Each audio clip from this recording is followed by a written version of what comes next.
Hi all. I just received a package from Cubicle a few days ago, and I knew that one of the products that I got in it was like really special. So I thought I'll just open it with you guys. And here is the one. This is a GAN 13 Maglev version, but a limited edition of it.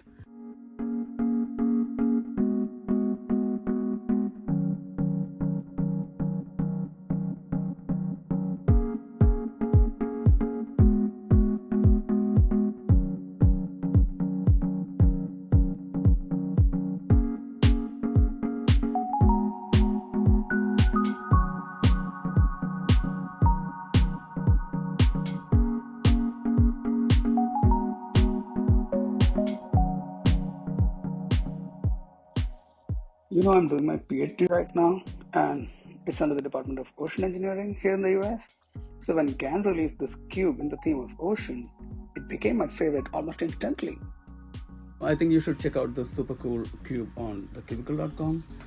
I think they're running a giveaway also for 3 of these cubes on their Instagram page. So head out to that right now. Bye.